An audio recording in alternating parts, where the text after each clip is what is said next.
The Park Cafe was an oasis of luxury in the heart of the city, nestled between rows of perfectly trimmed hedges and the melodic hum of a nearby fountain. It was the kind of place where the wealthy gathered to sip artisanal coffee and nibble on gourmet dishes, their lives seemingly untouched by the chaos beyond the cafe's manicured boundaries. The aroma of fresh bread mingled with the faint sweetness of blooming flowers, creating a scene that felt almost too perfect to be real. At the center of this picture-perfect setting sat Charles Whitman, a 65-year-old titan of industry whose name was synonymous with power and success. Over the course of 4 decades, Charles had built a business empire from scratch, beginning with a single real estate investment in his 20s and growing it into a multi-billion-dollar conglomerate. His silver hair, impeccably tailored navy suit, and gold-rimmed glasses made him the embodiment of affluence.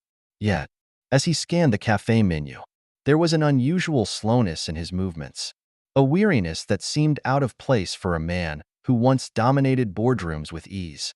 Opposite Charles sat his wife, Olivia, a strikingly beautiful woman in her early 30s, with her jet-black hair cascading over her shoulders, flawless makeup, and ruby-red lips.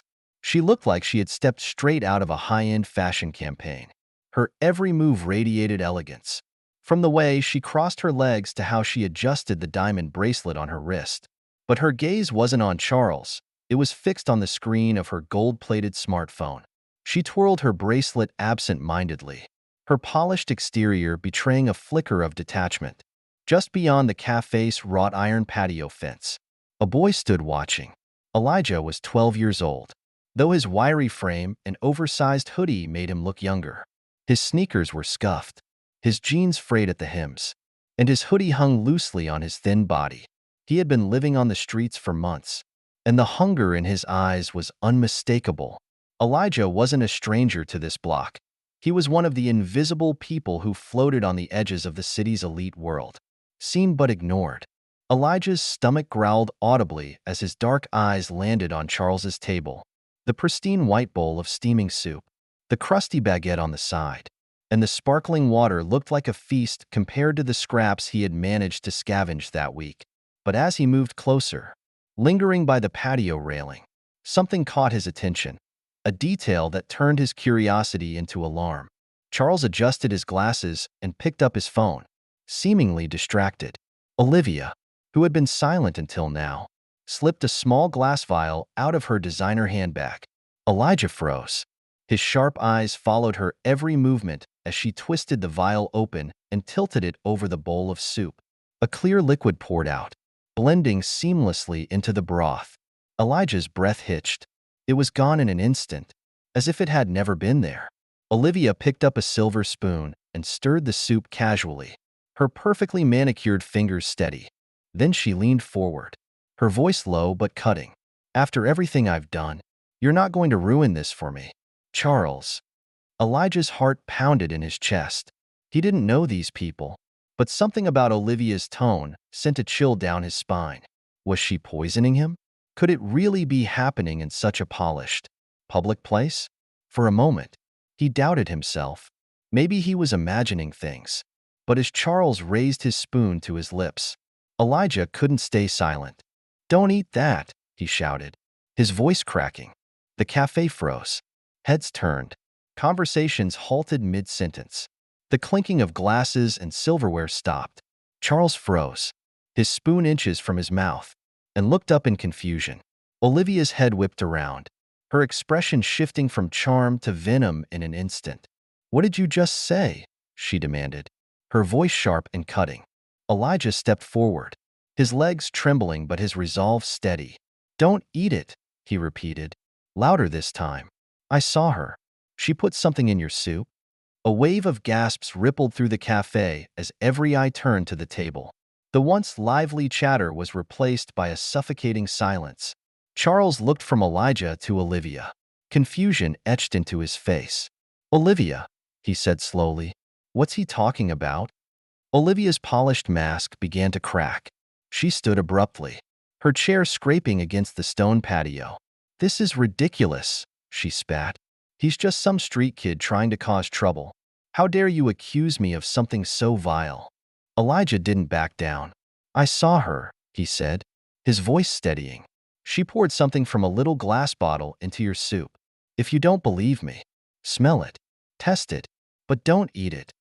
Charles's hand trembled as he set the spoon back down on the table. He stared at Olivia, his sharp gaze narrowing. Olivia, he said, his voice low and firm. What is going on? Her composure shattered. You don't understand, she snapped, her voice trembling with anger. You were never supposed to make it past this year. I've given you everything, and I deserve it all back. The cafe erupted in whispers. Phones emerged from pockets. Patrons recording the unfolding drama. Charles leaned back in his chair, his face pale as the weight of her words sank in. Call the police, he said to a nearby waiter, his voice cold and deliberate. Panic flashed across Olivia's face. No, you can't. This is all just a misunderstanding, she protested, her voice rising in desperation. But the waiter had already stepped away, and within minutes, the sound of sirens filled the air. Two officers entered the cafe, their presence shifting the atmosphere even further. What's going on here? One of them asked, his tone calm but commanding. Charles gestured toward the soup. This boy claims my wife poisoned my meal. I'd like it tested. The officers exchanged glances, their faces unreadable. One leaned over the bowl, sniffing it cautiously. The other turned to Olivia. Ma'am, do you have anything to say? He asked. Her composure finally shattered. Fine, she snapped, throwing her hands up. You want the truth? I was tired of living in his shadow. I deserved everything he had. Her voice was filled with rage, but it only deepened the silence in the cafe. The officers moved quickly, securing her hands behind her back. You're under arrest for attempted murder, one of them said, leading her toward the exit as the cafe erupted in murmurs and gasps. Charles sat motionless, his hand trembling as he pushed the bowl of soup away. He turned his gaze to Elijah, who stood awkwardly by the table, unsure of what to do next. Elijah, Charles said softly, gesturing to the chair opposite him. Sit. The boy hesitated but obeyed, his thin frame seeming even smaller in the grand setting. Charles leaned forward, his voice filled with gratitude. You saved my life, he said. I don't know how to thank you. Elijah fidgeted, his hands gripping the edge of the table. I couldn't let it happen, he said quietly. Charles nodded. Most people would have looked the other way, he said, but you didn't. That took courage. For the first time in a long while, Elijah felt seen, not as a homeless boy, but as someone who mattered. And as the sun dipped lower in the sky, Charles made a promise to change Elijah's life, just as Elijah had saved his.